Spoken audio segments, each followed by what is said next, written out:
Hello les accros de One Piece, c'est Silver et Copper. Bienvenue sur Raftalie, la chaîne dédiée à tout l'univers de One Piece. Le passé. En voilà une chose qui cache énormément de secrets, de nombreux petits détails qui souvent tendent à être oubliés, mais qui se répètent inlassablement, qu'ils soient bien ou mauvais. Et bien celui du monde de One Piece n'y fait absolument pas exception. Oda a un vrai don pour les mettre en avant et les rendre plus qu'intéressants. On en est certain, vous comme nous, vous les attendez à chaque fois avec une grande impatience. Alors pour votre plus grand plaisir, on vous fait un petit top de nos flashbacks favoris, ceux qu'on trouve les plus impactants et les plus intéressants. Bien sûr, faites le vôtre en commentaire, ça nous intéresse énormément. Mais avant de commencer, deux petits messages. Vous l'avez remarqué, on ne publie pas souvent nos vidéos à heure fixe. C'est en grande partie dû au fait qu'on a chacun un travail de notre côté. Et dès qu'une vidéo est finie, on la sort. Mais maintenant, on commence à être un peu plus rapide dans le montage. Et on va commencer à planifier tout ça à l'avance. On va donc faire des tests pour connaître les meilleures heures de publication pour chaque jour. Et on fera aussi des sondages en prime pour avoir l'avis de tout le monde. Et aussi pour savoir quel type de contenu vous préférez pour quel jour. Alors dites-nous en commentaire si vous préférez avoir les tops le vendredi ou le dimanche comme avant. Mais place à la vidéo. Allez, c'est parti! Numéro 10, le grand sacrifice.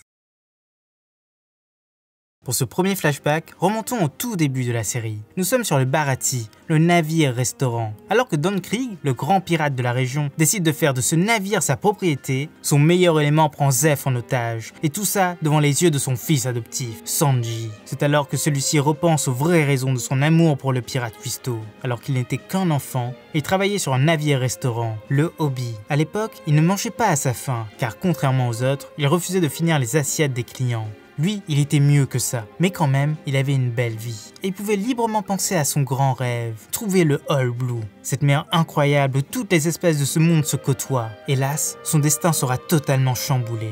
En pleine tempête, ils se font aborder par un navire pirate, celui de Zeff. Et très vite, les choses dégénèrent. Les hommes du Forban volent les stocks de vivres du restaurant. Le petit Sanji ose s'interposer et se fait battre. En rampant sur le sol, il hurle qu'il ne peut pas mourir. Il n'a pas encore trouvé le All Blue. Mais la tempête s'intensifie et le petit tombe à la mer. Zeff, voyant que le petit a le même rêve que lui, le suit instantanément. Il saute pour le sauver, ce qu'il réussit à faire. Mais à leur réveil, ils se retrouvent tous les deux sur une île déserte. Le petit apprend le triste sort de tout l'équipage. Et surtout, il voit le peu de vivres qu'il leur reste. Un petit sac pour lui et un gros pour le pirate. Mais bon, il y a mieux à faire. Chacun a sa partie de l'île. Ils attendront qu'un navire passe. Hélas, les jours défilent. Et toujours rien à l'horizon. Les vivres s'épuisent, les forces aussi. Sanji regrette ces restes que les clients laissaient de côté. Ceux-là même qu'il a préféré jeter. Et c'est alors qu'il prend une décision. Il veut aller trucider le pirate pour lui voler son énorme sac de vivres qu'il n'a même pas diminué. Mais quand il tranche celui-ci, il se rend compte que ce n'est que de l'or. Et que le pirate a mangé sa propre jambe pour lui laisser sa nourriture. Ce sacrifice, c'était celui d'un père à un fils. Un lien inaliénable que peu de personnes peuvent se targuer de posséder dans cette œuvre. Et même aujourd'hui, ces deux-là partagent bien plus que leurs rêves. Voilà pourquoi, nous, on adore ce flashback. Numéro 9, le drame de l'oubli.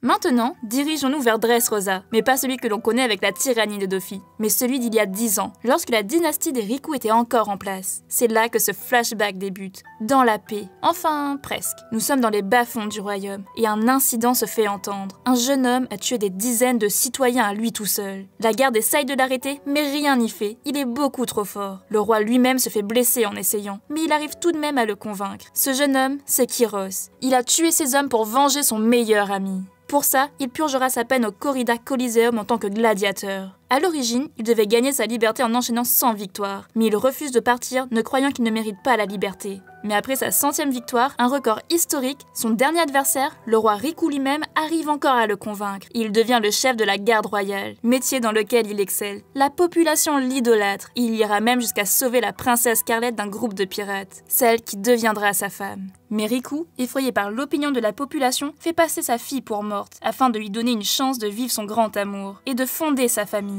Et du haut de leur colline, ils auront très vite un enfant, la petite Rebecca. Hélas, le rêve tourne court. Un soir, de nombreux incendies se déclarent à Dressrosa. Choqué par ces événements, Kyros demande à sa famille de ne pas bouger. Il se doit d'aller sauver le roi. Mais arrivé au château, il tombe sur le nouveau maître des lieux, Doflamingo. Surpris par cette vision d'horreur, il se fait emprisonner. Mais tant pis, dans un acte de courage, il se tranche la jambe. Mais là aussi, une autre défense vient l'arrêter. Une jeune fille le touche, et en un éclair, il se transforme en jouet, incapable de tenir sa propre épée. Mais il n'abandonne jamais. Il peut encore faire une chose, sauver le roi. Il saute par la fenêtre avec celui-ci. Mais tout va de mal en pire. Il s'aperçoit que le roi ne se rappelle plus de lui. Son existence a été effacée de ce monde. Et lorsqu'il va chercher sa famille, il tombe sur une scène d'horreur. Sa femme se fait assassiner sous ses yeux, en pleine rue. Et avant de mourir, elle lui demande qui il est. Numéro 8, l'amitié.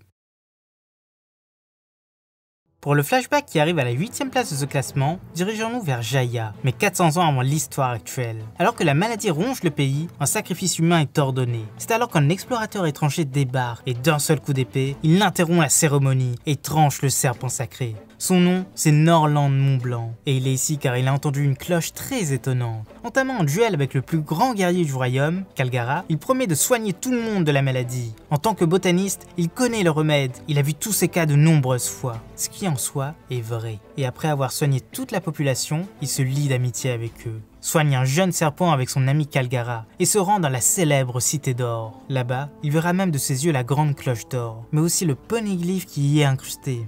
Hélas, il découvre que ce remède est fait à partir d'écorces en arbre sacré et que l'explorateur les a tous coupés. Sans même vouloir entendre son explication, Kalgara demande à son ami de partir. Mais alors que celui-ci prend le large, il apprend la vérité. Ce sont ces arbres qui propageaient cette maladie. Il se jette alors en direction du bateau, mais ils ont déjà pris le large. Il lui crie de revenir, il sera toujours là pour l'y attendre. Et maintenant qu'il a compris son geste, ils pourront à nouveau passer du bon temps tous ensemble. Mais vous le savez, le pays tout entier sera transporté dans le ciel suite à une grande catastrophe. Et Norland se verra exécuté à cause de ses soi-disant mensonges. Ils ne se reverront plus jamais. Et tout ce que l'histoire retiendra, c'est ce fameux carnet. Numéro 7, un père. Il y a maintenant quelques années de cela, un jeune homme plein d'entrain avait pris la mer. Son rêve, c'était d'exister aux yeux du monde, de se faire une réputation dépassant celle d'un certain homme. Et pour ça, il devait battre l'homme le plus fort de cette terre, Barbe Blanche. Ce jeune homme, c'est Ace au point ardent. Et dès les premiers mois de son voyage, il a su se faire un nom, abattant les pirates les uns après les autres, maîtrisant les marines et avançant à pas de géant sur la route de tous les périls. Il refusa même le titre de Shichibukai. Mais lorsqu'il trouva sa cible, il se fit écraser comme un insecte, et il fut même enlevé. Ce vieux fou avait décidé de faire de lui son fils. Et après quelques tentatives d'assassinat infructueuses, il se résigna. Il avait enfin compris que sa place était là, parmi eux, avec ses frères et son père. Il devint même le capitaine de la 2e division. Mais le tableau s'obscurcit lorsqu'un de ses hommes assassina son meilleur ami. De rage et pour sauver l'honneur de son père, il se mit à le poursuivre. Mais il se fera capturer. La suite, vous la connaissez tous. Mais ce flashback, au-delà de montrer un bout du passé d'Ace, montre toute la personnalité de Barbe Blanche. Ce père au grand cœur. Numéro 6, une horrible famille. Parlons à nouveau d'un personnage qu'on a déjà évoqué ici, car après tout, son passé est tellement intéressant qu'il a le droit à 2 flashbacks. Et celui-ci se passe bien avant le premier. Sur une île bien étrange que personne n'arrive à localiser réellement, régnait un homme obsédé par le pouvoir. Et pour ça, il était prêt à tout sacrifier, même sa propre famille. Il savait sa femme enceinte, et pour faire de ce quadruplé des guerriers génétiquement modifiés, il fit des expériences sur elle. Tout marcha comme sur des roulettes, sauf que la reine n'était pas d'accord. En guise de protestation, elle prit un remède qui lui fit perdre la santé. Et lorsque les enfants étaient nés et avaient un peu grandi, ça n'avait rien changé. Ils étaient tous super forts, super rapides, mais surtout dénués de sentiments. Enfin, sauf un, le 3e. Lui avait tout d'humain. Il aimait la nature, donnait à manger à des animaux, aux grandes dames de son père, et il faisait la cuisine pour sa maman. Mais quand celle-ci rendit l'âme, son père se débarrassa du fils gênant. Il le fit passer pour mort aux yeux de tout le monde, mais en réalité, il était enfermé dans une cellule, affublé d'un masque de fer. Après tout, c'était la honte de la famille. Mais ses frères avaient compris la supercherie, et ils descendaient tous les jours pour le frapper, inlassablement. Son seul réconfort, c'était sa sœur, celle qui soignait ses blessures. Et lors d'une attaque ennemie, celle-ci le libéra. Il lui ordonna de fuir. Hélas, quand il vola les clés de son casque, il croisa son père. Celui-ci lança des mots cruels, l'autorisant à fuir, mais uniquement s'il abandonnait son nom de famille, ce qu'il fit en pleurant. Mais enfin, il était libre. Numéro 5, l'abandon. Sur une île très éloignée, vivait une petite fille délaissée de tous. Sa famille l'avait abandonnée pour faire le tour du monde. Sa tante, qui devait l'élever, l'a traitée en esclave. Et depuis qu'elle avait mangé un fruit du démon, tout le monde l'a traitée de monstre. Les seuls qui se souciaient d'elle, c'étaient ces chercheurs loufoques de l'arbre géant. Grâce à eux, elle avait appris énormément de choses sur l'histoire de ce monde. Hélas, suite à une dispute avec ces personnes, elle tomba sur un géant échoué sur la plage, et elle se lia d'amitié avec lui. Mais lorsqu'il apprit son nom, le géant lui demanda de fuir. Sa mère est sur les lieux, certes, mais le gouvernement va raser l'île à cause de ça. Nico Olivia est une dangereuse fugitive. Mais la petite voulait réaliser son rêve, retrouver sa famille. Et lorsque ce fut fait, celle-ci était déjà aux mains du gouvernement. Nombre de chercheurs étaient déjà morts, et sa maman se sacrifia pour son avenir, demandant au géant de l'emmener au loin. Malheureusement, lui aussi dut se sacrifier en chemin, et le bateau transportant tous les survivants fut réduit en cendres par la marine. Elle fut la seule survivante, pleurant sur les mers et fuyant pour sa vie. Voici la triste histoire de Nico Robin. Numéro 4, le monstre. Parlons à nouveau de l'enfance d'un personnage hors du commun. Et même s'il ne s'agit pas d'un Mugiwara, ce flashback nous donne tellement d'informations qu'il est difficile de passer à côté. Nous sommes sur une île très éloignée sur Grand Line, mais dont la localisation est encore inconnue. Elbaf. Il y a plus de 60 ans de cela, une petite famille classique se dirigeait vers les lieux avec un groupe de pirates. Mais étonnamment, ils n'y vont pas pour juste voir ce lieu légendaire, mais ils veulent y laisser quelque chose. Leur propre fille, Charlotte Lin Lin. Selon eux, elle est bien trop dangereuse, et ils sont obligés de la laisser auprès d'un peuple qui pourra s'en occuper. Les géants d'Elbaf. La petite, ne comprenant pas ce qui se passe, attend sagement le retour de ses parents. Et après quelques jours, elle se fit recueillir par une nonne d'une gentillesse incroyable, Mover Caramel. Elle l'intégra à son orphelinat, qui était situé au beau milieu du village des géants. Malheureusement, les incidents se multiplient avec la jeune fille. Elle tue un ours d'un seul coup de poing, alors qu'elle voulait juste lui donner une correction. Elle blesse ses camarades en leur faisant des câlins. Et enfin, lorsque les géants privent tout le monde de nourriture lors d'un de leurs cultes, et fait une énorme crise, ravageant le village entier, elle va même jusqu'à tuer un des géants d'un seul coup. La seule chose qui arrive à la calmer, c'est le fameux Semla des géants. Et après ça, elle se réveille comme si de rien n'était. Rien ne s'est passé pour elle. Par amour envers Mover Caramel, il la laisse partir, mais elle se fait totalement exclure de leur territoire. Tant pis, la vie continue. Enfin. Presque. Sa chère Mover Caramel dévoile son vrai visage. C'est une chasseuse de tête. Elle trouve des nouvelles recrues pour la marine. De jeunes enfants prometteurs qu'elle vend à prix d'or. Et celle-là, qui deviendra aussi forte qu'un amiral, fera sa retraite. Hélas, elle n'arrivera pas jusqu'à là-bas. Car le jour de son anniversaire, ses amis font à Lin Lin un énorme gâteau. Et après l'avoir englouti à elle toute seule, elle se rend compte que tout a disparu. Les tables, les chaises, mais surtout, ses amis et Mover Caramel. La pauvre petite se retrouve une nouvelle fois seule au monde. Numéro 3, un passé de malheur. Il y a une vingtaine d'années de cela, sur North Blue, existait une ville incroyable. Elle exploitait un minerai très rare, le blanc de Saturne qui avait fait la richesse du pays. Tout ce qu'on trouvait sur place en était constitué. Cette ville, c'était Flévance, la ville blanche. Hélas, cette chose était toxique. Son exploitation laissait des traces infimes de métal chez les habitants. Et au bout de quelques générations, c'en était fini. La durée de vie devenait bien trop courte. Des plaques blanches apparaissaient sur tout le corps, et l'individu mourait dans d'atroces souffrances. C'est là que le petit Lo fit son apparition, et son flashback raconte sa dégringolade, son cheminement vers une fin programmée, mais à laquelle il échappera. À cause de l'idiotie du gouvernement, les pays alentours se mirent à penser que la maladie était contagieuse, et ils les attaquèrent sans vergogne, tuant absolument tout le monde sur leur passage. Le petit Lo perdit ses amis, ses parents et sa sœur. Le seul moyen pour lui de fuir cette ville a été de se cacher dans une pile de cadavres. Cherchant la vengeance, il se retrouva dans la Don Quichotte Family. Mais lorsque son vrai nom fut dévoilé au frère de Dofi, celui-ci l'enleva. Corazon, l'infiltré de la marine, se devait de soigner ce petit. Durant des mois, il fit tous les hôpitaux, mais aucun remède n'existait.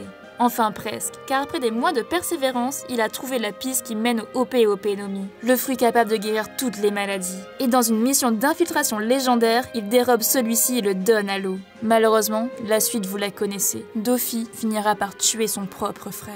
La vie de Lo, aussi déchirante soit-elle, montre bien la cruauté du monde des pirates, et encore plus celle du gouvernement.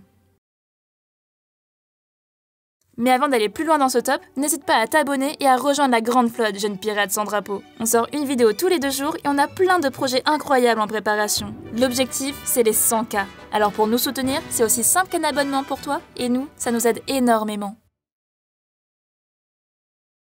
Numéro 2, une enfance dorée. Après avoir fait toutes ces enfances déprimantes, voici le numéro 2 de ce top. Et clairement, elle est bien plus agréable que les autres. Enfin, mis à part certains points. Nous sommes au royaume de Goa, la terre natale du héros de la marine, Garp. D'ailleurs, cet homme est revenu sur place en dehors de ses fonctions, et ce, pour une seule raison. Il veut y laisser son petit-fils, Monkey D. Luffy. N'ayant pas le temps de s'en occuper, il va le laisser entre de très bonnes mains, les bandits de la montagne, Dadan et ses acolytes. Sachant qu'il a déjà un petit-fils sur place, ça peut que bien se passer. Hélas, les débuts sont très difficiles. Le jeune Luffy se prend d'affection pour son grand frère, mais ce n'est pas réciproque. Et tous les matins, il le sème pour aller on ne sait où, corsant son parcours jour après jour pour dissuader le jeune gamin élastique. Mais ça ne suffit pas, et Luffy trouve sa cachette, apprend l'existence de son meilleur ami Sabo. Mais forcément, ces deux-là ne sont pas contents. Il connaît l'existence de leur trésor, il faut le tuer. Mais les cris du petit alerte un vrai pirate, un soldat de Blue Jay. Celui-ci va tomber sur Luffy, qui a été abandonné par les deux autres, et il va même le torturer pour connaître l'emplacement du trésor. La violence est telle que Luffy saigne de partout, mais les deux autres finissent par intervenir pour le sauver. Ils gagnent même face aux pirates. Après ces événements, ils vont même finir par se considérer comme des frères et échangeront des coupes de saké en signe de fraternité. Et même si entre-temps le monde les a séparés, pour certains définitivement, ils resteront la fratrie la plus emblématique de l'œuvre. Et ce flashback, c'est bien le plus touchant. Numéro 1, le bout du monde.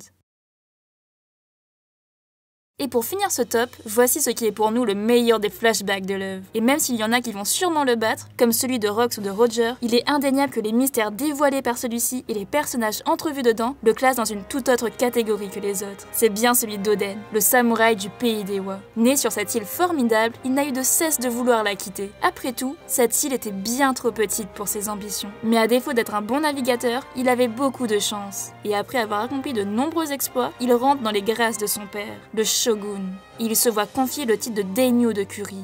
Mais au bout de quelques années de règne, il entend parler d'un équipage pirate impressionnant qui aurait échoué sur les côtes de son île. Cet événement va faire basculer son monde. Il s'attaque à leur chef et lui demande de l'emmener avec lui. Ce grand pirate, c'est Barbe Blanche. Et même s'il refuse, la ténacité de ce monstre va avoir raison de lui. Et il l'emmènera dans ses aventures hors normes, découvrant chaque jour de nouveaux paysages, de nouveaux ennemis. Mais aussi, il y rencontrera sa femme. Celle-ci est tout droit sortie du passé. Elle a fait un bond de 800 ans dans le temps. Mais encore une fois, son destin se révèle être bien plus grand. L'équipage croise la route d'un autre capitaine extrêmement puissant, Goldie Roger. La bataille entre les deux capitaines dura des jours, mais à la fin de celle-ci, tous se comportent comme des amis de longue date. Et Roger lui-même supplie Oden de l'accompagner. Il a besoin de lui pour aller jusqu'au bout du monde. Même si Barbe Blanche n'est pas d'accord, Oden accepte. La suite, vous la connaissez. Ils arriveront ensemble sur la dernière île, et Roger sera nommé le roi des pirates. Oden, au-delà d'être un grand samouraï, aura tout vu dans sa vie, et son flashback restera le meilleur pour nous.